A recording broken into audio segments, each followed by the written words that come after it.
Assalamualaikum warahmatullahi wabarakatuh. Halo, apa kabarnya anak-anak ustazah? Ustazah doakan semoga semuanya dalam keadaan sehat ya.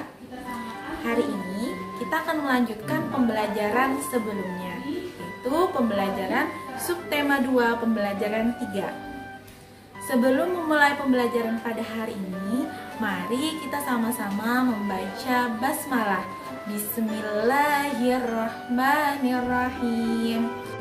Mari anak-anak simak uraian materi pembelajaran 3 pada hari ini. Silahkan. Baik anak-anak ustazah, hari ini kita akan melanjutkan pembelajaran tema 1 subtema 2 pembelajaran 3. Nah, silahkan dibuka buku temanya halaman 100 pada pembelajaran 3. Nah, pada subtema 2 pembelajaran 1 sebelumnya, anak-anak semuanya sudah belajar tentang bagaimana bunyi bisa didengar oleh indera pendengar, yaitu telinga, melalui percobaan telepon kaleng pada pembelajaran 1 sebelumnya. Masih ingat kan anak-anak ustazah? Nah, jadi hari ini bisa dibuka kembali halaman 100. Bisa dibaca, ada di situ tertulis permainan tradisional Bakyak. Nah, tentunya dari permainan tersebut kita akan mendengar fluid yang ditiupkan guru atau aba-aba dari temanmu agar bergerak. Nah, kegiatan tersebut tentunya membutuhkan indera pendengaran. Indera pendengaran kita apa, anak-anak? Telinga. Betul. Hari ini kita akan membahas tentang yang pertama, bagian-bagian telinga. Kemudian yang kedua yaitu tentang fungsi bagian telinga tersebut. Dan yang ketiga tentang cara merawat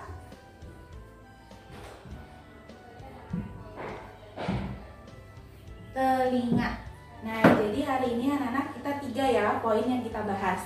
Bagian-bagian telinga, kemudian fungsinya apa saja, dan yang ketiga cara merawat telinga. Nah, telinga merupakan indera untuk mendengar.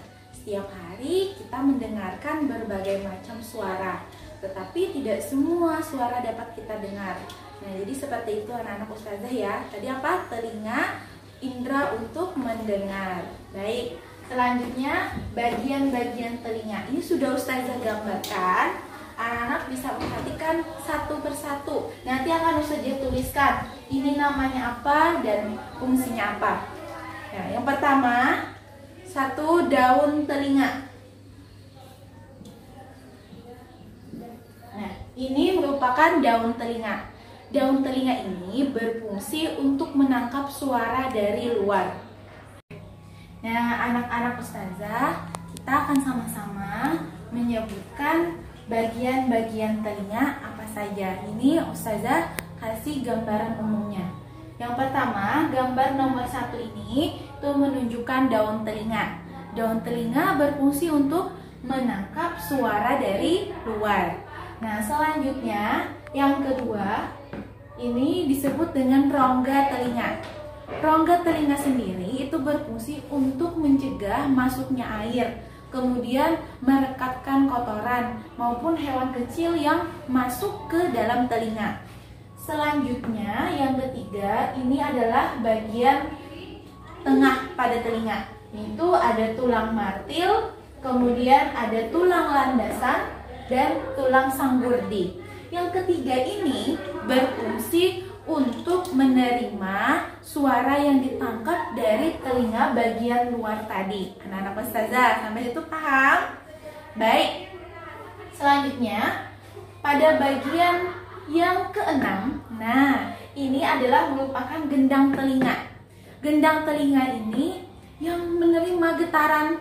Nah, selanjutnya, jadi anak-anak di gendang telinga ini harus benar-benar kita jaga, karena jangan sampai sobek karena ini lapisannya sangat tipis.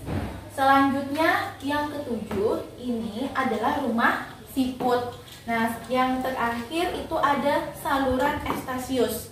Saluran Eustachius sendiri berfungsi untuk menyeimbangkan tekanan udara antara telinga luar dan telinga tengah ini. Jadi dia sebagai penyeimbang. Nah, sampai sini anak-anak ustazah sudah mengerti bagian-bagian telinga. Ada telinga bagian luar, telinga bagian tengah, dan sedikit saya jelaskan telinga bagian dalam.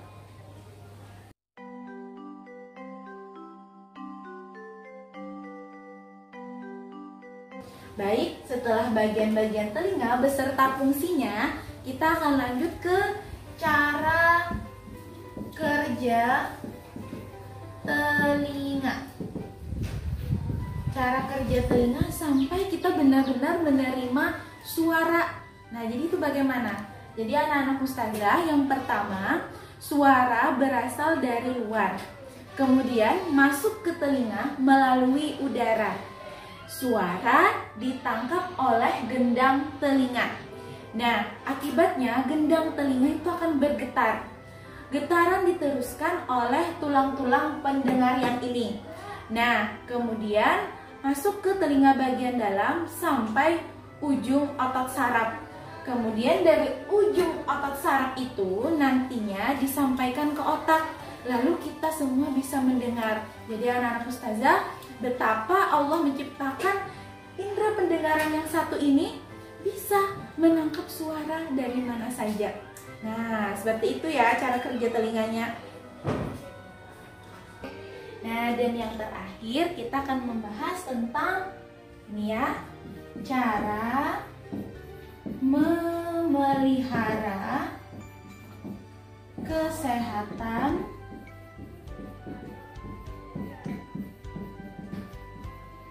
telinga. Nah, anak ustazah, cara memelihara kesehatan telinga itu ada 3. Yang pertama, selalu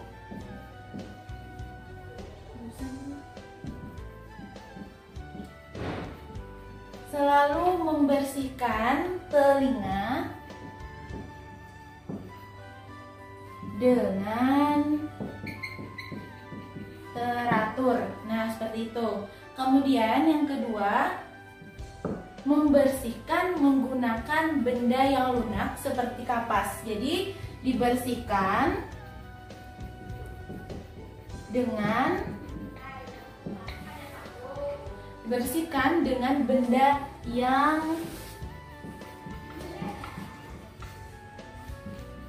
lunak. Nah, seperti ini. Dan yang terakhir, jangan menggunakan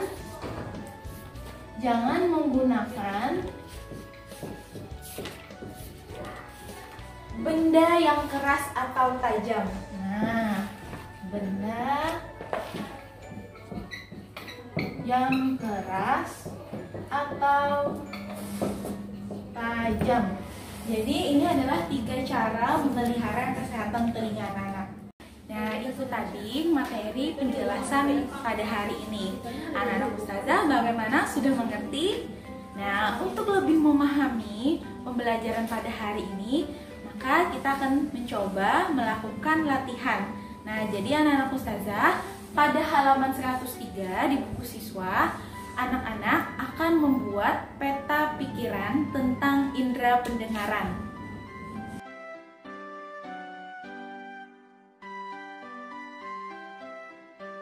Berikut bentuk peta pikirannya.